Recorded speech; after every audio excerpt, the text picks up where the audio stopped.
भद्रं कर्णेभिः शृणुयाम देवा भद्रं पश्येम्क्षभिर्यजत्राः स्थिरैरङ्गैस्तुष्टवागुंसस्तनूभिर्वशेम देवहितं यदायुः।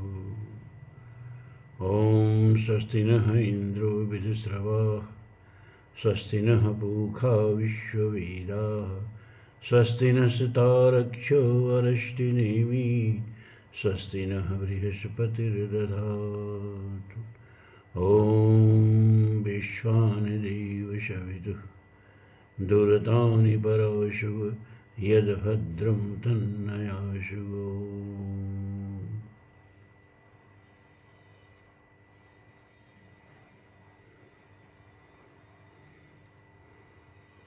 धर प्राण सत्संग प्रेमी सज्जनों, महाभारत की कथा आप सुन रहे हैं। कुछ नई नई जानकारियां भी मिल रही होंगी। जैसे द्रौपदी के स्वयंवर का पहले हम लोग जानते थे, सुनते थे। हम लोग का मतलब आप लोग, कि नीचे कड़ाहा में तेल खौल रहा था और ऊपर चक्र में एक मछली टंगी हुई थी और मछली की आंख में तीर मारना था।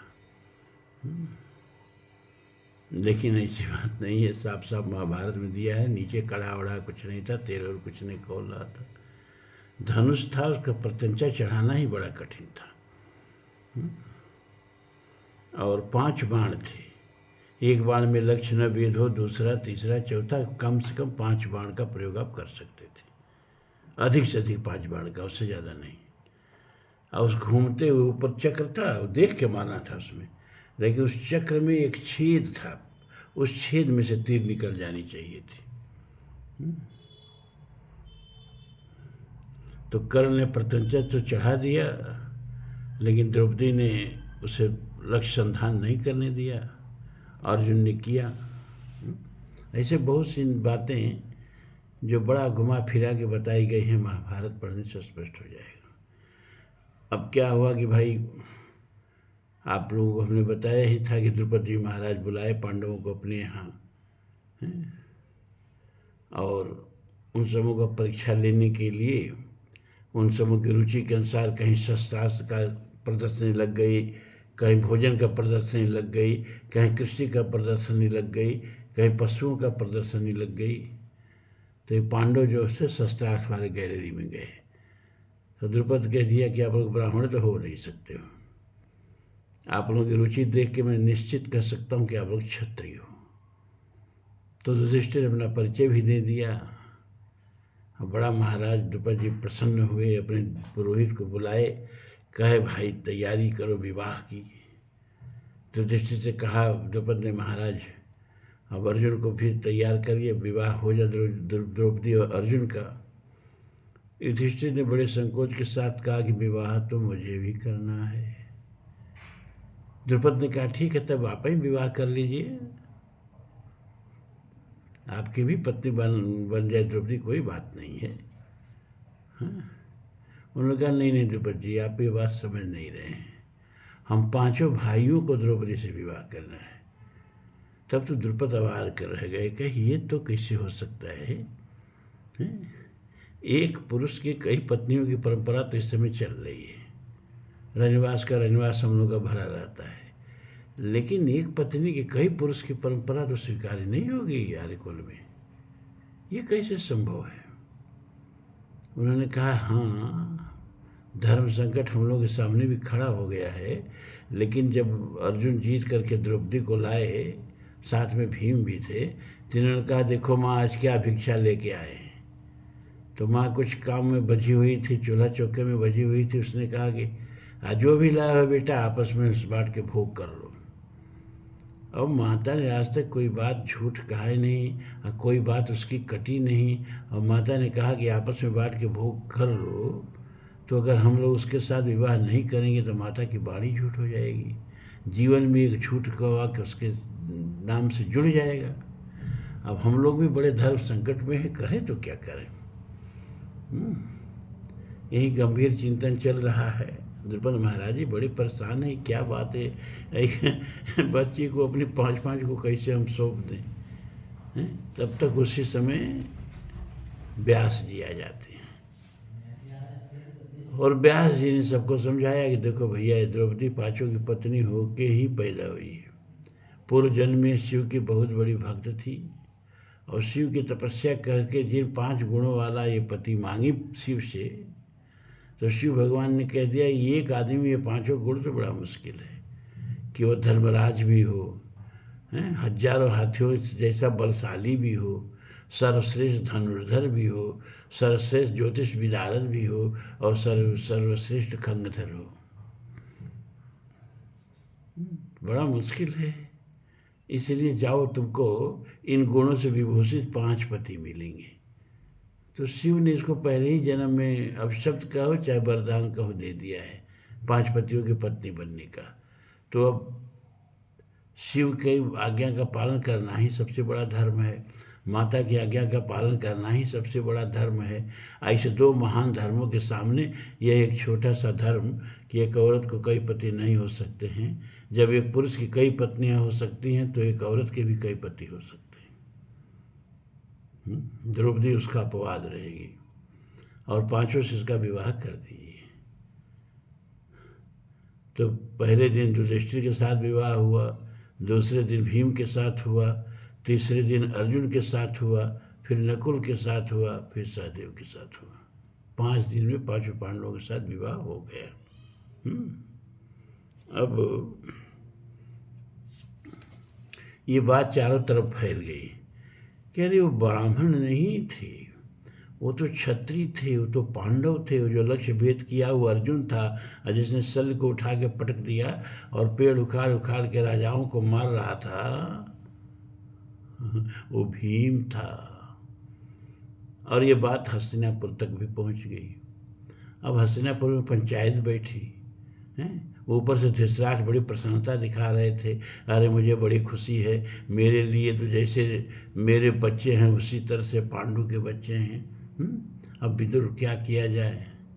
भीष्म, द्रोण, सारे लोगों को बैठ करके यह निर्णय किया गया कि विदुर जाएं, पांडवों को लेके आएं और महाराज आप ज़्यादा लालच मत करिए राज्य का, अपने राज्य को 2 भागों में बांट दीजिए। आधा राज पांडवों को दे दीजिए, वो अपना अलग से जाकर के राजधानी बनाएं, अपना राज्य करें और आपस में इन दोनों जो आपके पुत्रों में और पांडवों में बैर भाव है वो है समाप्त हो जाए, कुल का लोक का कल्याण हो। धृतराष्ट्र के लिए तैयार हो गए। तो विदुर जी आए पांचाल नरेश के यहाँ। पांचाल नरेश ने उनका बड़ा स्वागत सत्कार किया और उन्होंने कहा कि भाई राजा ने पांडवों को अपने यहाँ बुलाया है।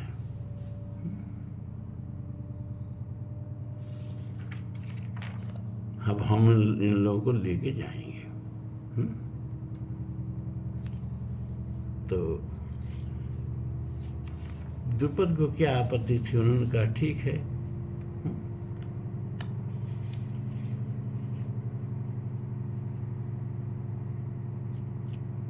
तो पांडवों को लेकर के विदुर हस्तिनापुर आते हैं और द्रुपद ये धृतराष्ट्र जी अपने राज्य को 2 भागों में बांट करके और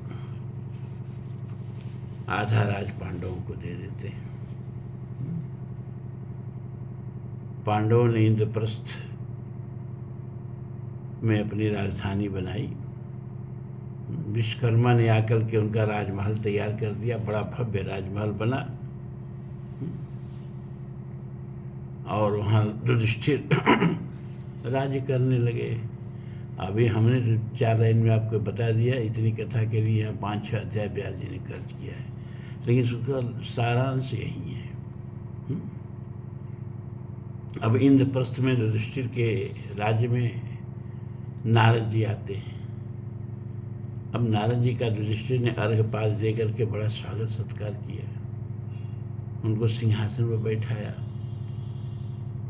और हाथ जोड़ करके प्रार्थना की, भगवान कैसे कृपा किए, हमारे लायक कोई सेवा का कार्य हो तो आदेश दीजिए। नारद जी ने कहा नहीं, हमने सुना कि भाई तुम लोगों का शादी विवाह हो गया, तुमने अपनी अलग राजधानी भी बना ली। तो सोच चले कि थोड़ा सा तुम लोगों का आतिथ्य ग्रहण कर लें, और कुछ तुम लोगों को परामर्श भी देना चाहते हैं।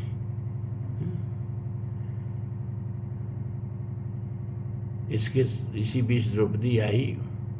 द्रौपदी ने नारद जी का चरण स्पर्श किया। नारद जी ने सौभाग्यवती हो, पुत्रवती हो का आशीर्वाद दिया और कहा, बेटी तुम चली जाओ यहाँ से, कुछ इन समझ से बात करनी है। जब द्रौपदी चली गई तो उन्होंने कहा, देखो भाई, समस्या बहुत जटिल है। तुम पांचों की एक पत्नी है और तुम पांचों उसमें अनुरक्त हो, और ये औरतें ही आपस में फुटमत की, आपस में कलह की, विग्रह की कारण बनती है। तो कहीं द्रौपदी तुम लोगों के बीच में कलह का, विग्रह का कारण न बन जाए, हैं? इसलिए तुम लोग एक नियम बना लो, नहीं तो सुंद और उपसुंद की तरह से आपस में कहीं ऐसा ना हो कि तुम लोग द्रौपदी के लिए ही लड़ मरो। तो एक नियम बना लो, और उस नियम का पालन जब करोगे, अनुशासन में रहोगे, तो आपस में तुम लोगों को कोई विग्रह नहीं होगा, कोई झगड़ा नहीं होगा। तो युधिष्ठिर चौक पड़े, कहे, महाराज जी, ये सुंद और उपसुंद कौन थे? इनकी क्या कथा है? और क्या इनकी कथा हम लोगों को क्यों सुनाना चाहते हैं कि कहीं सुंद और उपसुंद की तरह से आप लोग भी आपस में लड़ न मरो? तो नारद ने कहा कि देखो, हिरण्यकश्यप के वंश में निकुंभ नाम का एक महाबली प्रतापी दैत्य था। निकुंभ नाम का, उसके 2 पुत्र थे, सुंद और उपसुंद। दोनों बड़े शक्तिशाली, बड़े पराक्रमी और क्रूर और राक्षसी स्वभाव के तो थे ही, दैत्यों के सरदार थे। तो एक दूसरे के बिना वो रह नहीं पाते थे। दोनों में बड़ा प्रेम था। एक साथ भोजन करना, एक साथ स्नान करना, एक साथ ध्यान करना, एक साथ सोना, इतना अद्भुत प्रेम था दोनों भाइयों में कि उसका वर्णन नहीं किया जा सकता। फिर उन दोनों ने तपस्या करने का निश्चय किया, शक्ति अर्जित करने का निश्चय किया, ताकि देवलोक तक भी हम लोग विजय प्राप्त कर लें। तो उन सब विंध्याचल पर्वत पर आकर के और हवा पी करके और एक पैर पर खड़ा होकर अंगूठे के बल पर, हमने बताया ना कि ये सब राक्षस जो हैं इस तरह की कठिन तपस्या करते हैं। किसी भी शास्त्र में, पुराण में देवताओं को इस तरह की तपस्या करते हुए आप नहीं देखेंगे। इस तरह की तपस्या करने वालों की गीता में भगवान ने निंदा कर दी 17वें अध्याय में कि कर्ष्यन्तः शरीरस्थम भूत ग्राम अचेतस माम चैवान्तः शरीरस्थम तानविध आसुर निश्चयान। जो इस तरह से कष्ट डालते हैं, यह शरीर जो है केवल आपका ही नहीं है, यह शरीर देवताओं का घर है। इंद्रिय द्वार झरोखा नाना, तह तह सुर बैठे करी थाना। थाना माने स्थान बना करके, ये देवताओं का स्थान है, देवताओं का घर है। इंद्रियों के अपने अपने देवता होते हैं। सूर्य नेत्र का देवता है, चंद्रमा मन का देवता है, अश्वनी कुमार जो हैं नासिका के देवता हैं, और दिशाएं जो हैं कान की देवता हैं, मस्तक पर शंकर, हृदय में ब्रह्मा, इंद्र जो हैं वो हाथ के देवता इंद्र हैं, जिह्वा के देवता वरुण हैं।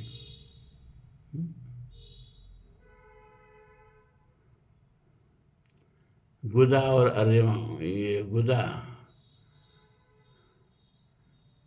उपस्थ के देवता अर्यमा हैं, गुदा के देवता यम हैं, और पाद के देवता भगवान विष्णु हैं। और भगवान कहते हैं, हृदय में तो मैं बैठा ही हूँ, माम चैवान्तः शरीरस्थम। और ये क्या करते हैं? कांटे पर सोने वाले, हाथ उठाएंगे, एक ही पैर पर खड़ा रहेंगे, ठरस्वरी बन जाएंगे। अरे अपने शरीर को तो कष्ट देते हैं, इसमें रहने वाले देवताओं को भी कष्ट देते हैं और हमको भी कष्ट देते हैं। तान्वित आसुर निश्यान। तो इस तरह के तपस्वियों को जब देखना, दौड़ के चरण मत पकड़ लेना, बगल से सरक जाना। क्यों? क्योंकि समझना वो सब असुर हैं। ये सब मैं नहीं कह रहा हूँ, ये गीता में भगवान ने कहा है। कौन देखता है कि शास्त्र क्या बोल रहे हैं? कौन देखता है?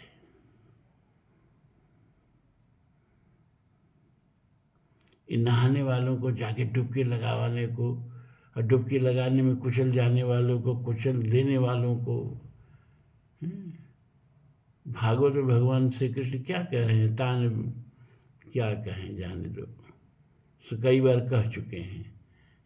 अरे गए पानी में नहा लिए, इसका मतलब कुंभ थोड़े होता है। वहाँ देश भर के साधु संत आए हैं, नहाने के बाद उनके वचनामृत का पान करो, एक दिन 2 दिन 4 दिन संतों के बीच में उनके चरणों में बैठो, तब कुंभ होता है। और गए कुचल के दूसरों को अपनों नहा के पानी में हो अमृत पा लिए। कौन? ये सब भेड़ चाल वाली स्थिति है। तो बहुत कठिन जब तपस्या किए, विंध्याचल भी उन सबों की तपस्या से घबरा गया, विंध्य पर्वत। तो ब्रह्मा जी प्रकट हुए। ज़्यादातर असुरों के वर देने के लिए ब्रह्मा ही आते हैं। तो ब्रह्मा जी प्रकट हुए, वर मांगो भाई, बड़ा तपस्या किए तुम लोगों के ऊपर, मैं बहुत प्रसन्न हूँ। उन सबों ने वही तपस्या मांगा जो प्राय राक्षस मांगते हैं, हम अमर हो जाएं।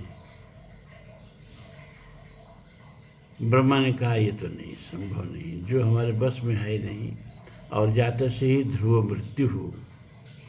जो पैदा हुआ है वो अमर हो ही नहीं सकता, उसको तो मरना ही पड़ेगा।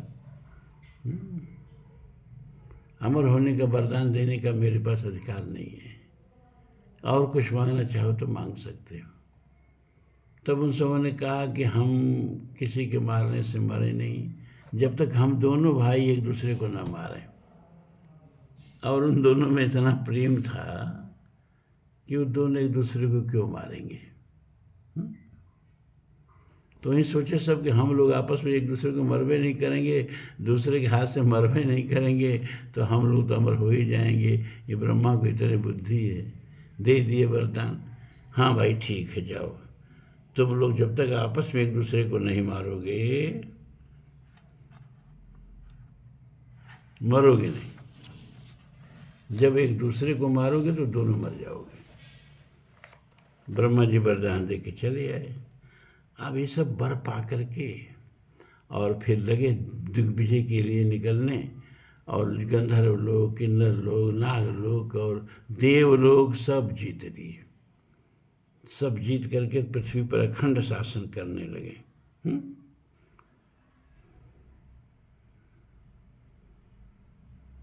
और ब्राह्मणों को सताने लगे, ऋषियों को सताने लगे। जब भी अत्याचार, जब भी सनातन पर किसी को आक्रमण करना होता है तो ब्राह्मणों पर सबसे पहले आक्रमण होता है। तो सब ब्राह्मण, ऋषि, महर्षि सबको मार डाले।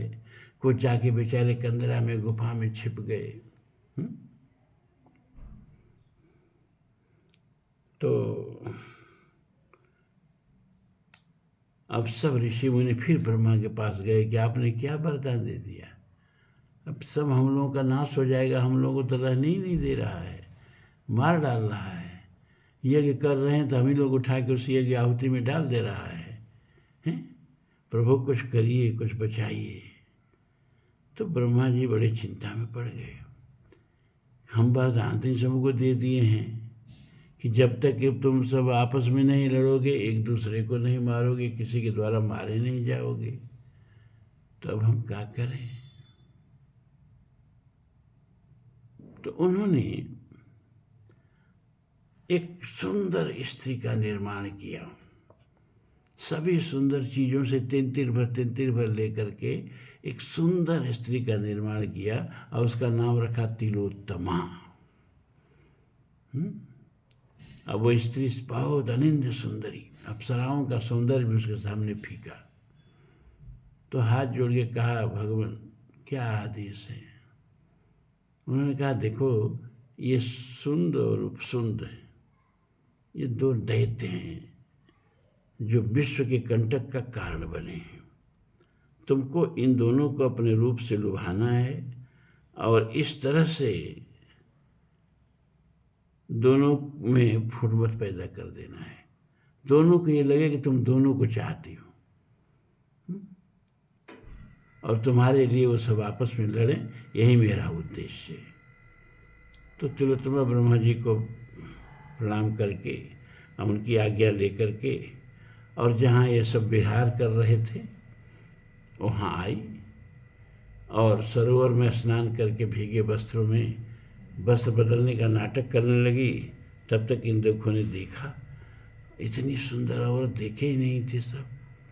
अब दोनों मंत्रमुग्ध हो गए, दोनों काम मुग्ध हो गए और दोनों एक साथ दौड़ करके, और एक ने दायां हाथ पकड़ा, एक ने बायां हाथ पकड़ लिया। तो सुंद ने कहा उपसुंद से, अरे तुम क्यों इसका हाथ पकड़े हो? छोड़ो छोड़ो, ये तुम्हारी भाभी है ना, ये मेरी बहू बनेगी। उपसुंद ने कहा, अरे हमने पहले इसका हाथ पकड़ा है, आप हाथ छोड़िए, मैं इससे विवाह करूंगा, ये आपकी बहू बनेगी। लीजिए साहब, ये मेरी होगी, ये मेरी होगी कहते कहते दोनों लड़ पड़े, आपस में लड़ पड़े और फिर वही जो परिणाम होना था हुआ। दोनों आपस में लड़के मर गए। फिर तिलोत्तमा जहाँ की तहाँ चली गई। तो नारद जी ने कहा कि भैया कंचन कामनी ये सब बड़े बड़े लोगों के बीच में विग्रह पैदा कर देते हैं, और आप पांचों के देख रहा हूँ मैं सब द्रौपदी में अनुरक्त हो, तो कोई अगर नियम नहीं बना लोगे ना तो तुम लोगों में बहुत दिन तक आपस में प्रेम व्यवहार रह नहीं पाएगा। द्रौपदी ही विग्रह का कारण बन जाएगी। तो पांचों भाई आपस में बैठ करके एक नियम बनाए कि एक एक साल द्रौपदी एक एक आदमी की पत्नी रहेगी। वर्ष भर युधिष्ठिर की पत्नी रहेगी, सबके भाभी माँ हो जाएगी। और इसके बाद भीम की, एक वर्ष के लिए अर्जुन की, एक वर्ष के लिए नकुल की, एक वर्ष के लिए सहदेव की।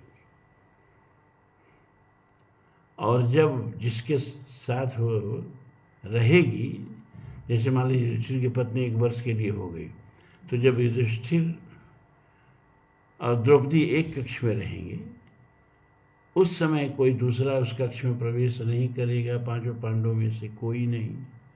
अगर कोई करेगा तो उसे 12 वर्ष के लिए वनवास दिया जाएगा। ये नियम बन गया। और नियम पर फिर आपस में सब रहने लगे।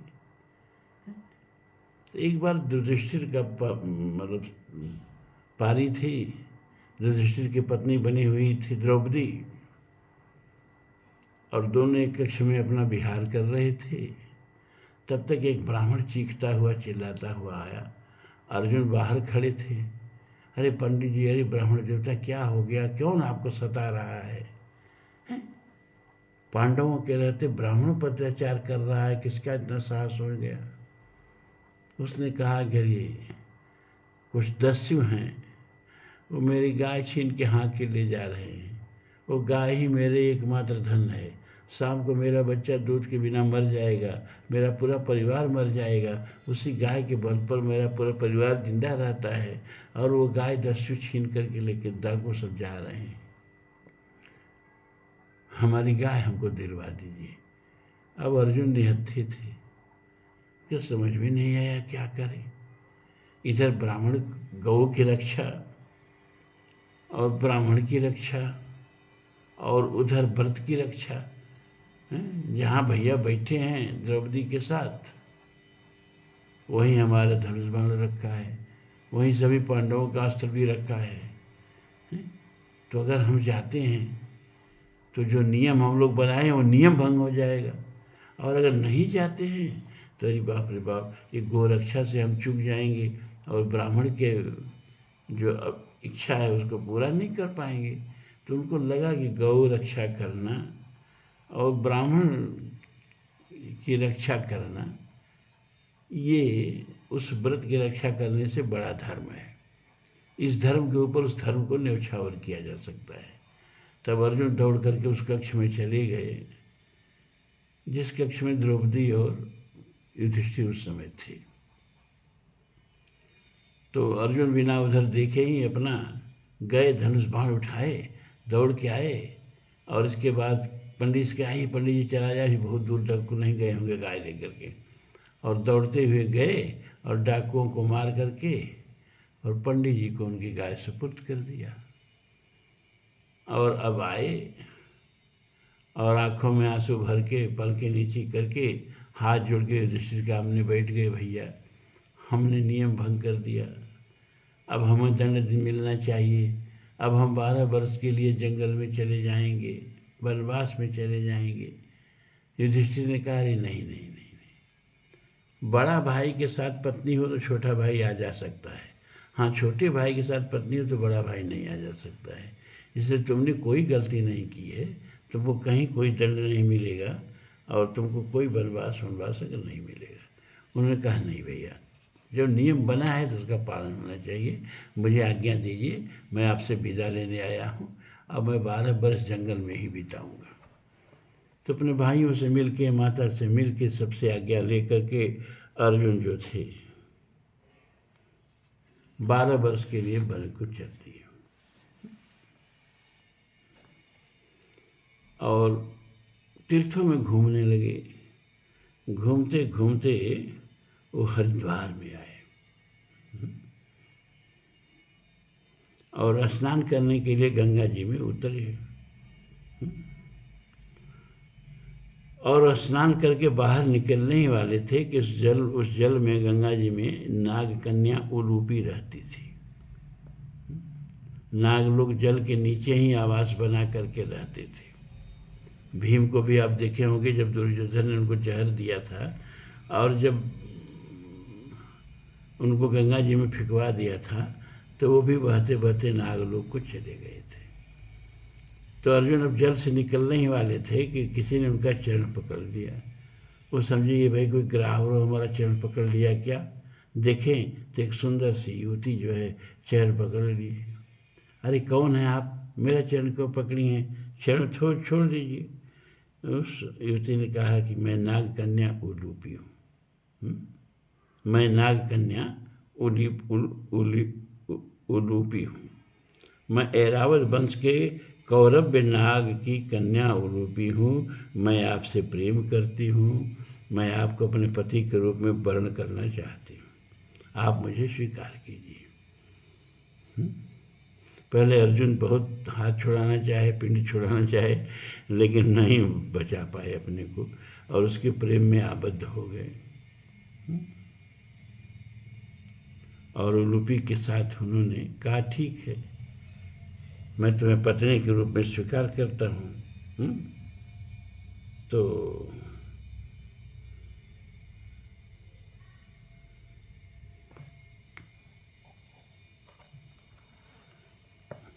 कुछ दिन उलूपी के साथ हो रहे वहाँ, और इसके बाद वहाँ से विदा लेकर के चले और घूमते घूमते पूरे भारत का भ्रमण करते हैं और फिर मणिपुर में जाते हैं। यही मणिपुर जो आज जल रहा है, तब भी उसका नाम मणिपुर ही था। मणिपुर में जाते हैं तो मणिपुर में वहाँ का राजा जो उस समय थे चित्रवाहन थे, बड़े ही धर्मात्मा थे और उनकी एक सर्वांग सुंदरी कन्या थी, उसका नाम चित्रांगदा था। एक दिन अर्जुन की दृष्टि उस पर पड़ गई तो यहाँ अर्जुन स्वयं उसके ऊपर मोहित हो गए और लूपी की तरह उसको प्रण निवेदन नहीं करना पड़ा। अर्जुन स्वयं उसके रूप से इतना मोहित हो गए कि वो जाकर के चित्रवाहन पता लगाया कि युवती कौन है। पता चला ये चित्रवाहन की पुत्री है, चित्रांगदा। तो चले गए चित्रवाहन के यहाँ और बताए कि मेरा नाम अर्जुन है, मैं पांडु का पुत्र हूँ। हम पांडव 5 भाई हैं। कह रही जितवाहन ने कहा कौन नहीं आप लोगों को जानता है भाई, आप लोग तो विश्व विख्यात हो और आप श्रेष्ठ धनुर्धर हो, मैं यह भी जानता हूँ। आप मुझसे क्या चाहते हैं? उन्होंने कहा कि आपकी जो पुत्री है चित्रांगदा, मैं उसको पत्नी के रूप में प्राप्त करना चाहता हूँ। राजा ने कहा कि देखो आप प्राप्त कर सकते हो, इसमें कोई दो राय नहीं है, उस तुमसे अच्छा वर उसके लिए मिलेगा नहीं। लेकिन हमारे यहाँ का नियम यह है कि वह पति को रहना पड़ता है, पत्नी विदा नहीं होगी, तुमको हमारे पास रहना पड़ेगा। अर्जुन ने कहा ये तो संभव नहीं है, 12 वर्ष बीत जाने पर तो मैं अपने भाइयों के पास जाऊंगा। कहा तो आप जाएंगे लेकिन चित्रांगदा आपके पास नहीं जाएगी, और चित्रांगदा का जो पुत्र होगा वह भी हमारे यहाँ ही रहेगा, अपने नाना के यहाँ ही रहेगा, वो आपके यहाँ नहीं रहेगा, लेकिन पुत्र आपका ही रहेगा। अर्जुन ने शर्त स्वीकार कर ली, तो चित्रांगदा से उनका विवाह हुआ। और समय पा कर के, अरे 12 वर्ष के लिए बाहर निकले हैं ना, तो बहुत समय ही समय है। समय पा कर के एक पुत्र हुआ और उस पुत्र का नाम रखा गया बब्रुवाहन। बब्रुवाहन जो आगे जब दिग्विजय के लिए अर्जुन जाएंगे पूरब, तो अर्जुन से उसका युद्ध भी होगा और आगे उसी समय उसका वर्णन हम करेंगे युद्ध का। तो बब्रुवाहन नाम का बालक पैदा हुआ और इसके बाद अर्जुन फिर वहाँ से तीर्थों में भ्रमण करते करते अपना पश्चिमी क्षेत्र में आए, प्रभास क्षेत्र में आए, जहाँ भगवान कृष्ण की द्वारिका थी। भगवान कृष्ण को पता चला कि अर्जुन हमारे क्षेत्र में आए हैं, लेकिन नगर में तो जा नहीं सकते ना, 12 वर्ष वनवास का संकल्प था। तो उनको लेकर के एक पर्वत पर भगवान कृष्ण का स्वागत किए और एक पर्वत पर उनके साथ कुछ दिन व्यतीत किए। इस तरह जब 12 वर्ष पूरा हुआ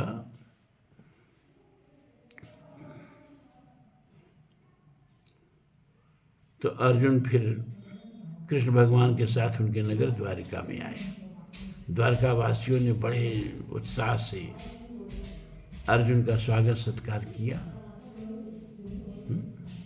और कुछ दिन अर्जुन द्वारिका में रहे और इसके बाद वहीं उनका सुभद्रा से प्रेम हो गया। और आगे हम सुभद्रा हरण की कथा और अभिमन्यु और प्रतिबिंध के जन्म की कथा सुनाएंगे, लेकिन वो कथा जो होगी परसों होगी, कल तो फिर ब्रह्म विद्या चलेगा। तो आज इतना ही। ओम पूर्णमदः पूर्णमिदं पूर्णात् पूर्णमुदच्यते पूर्णस्य पूर्णमादाय पूर्णमेवावशिष्यते। सर्वे भवन्तु सुखिनः, सर्वे सन्तु निरामयाः, सर्वे भद्राणि पश्यन्तु मा कश्चित् दुःखभाग् भवेत्। असदो मा सद्गमय, तमसो मा ज्योतिर्गमय, मृत्योर्मा अमृतं गमय। ओम शांति शांति शांति। ओम।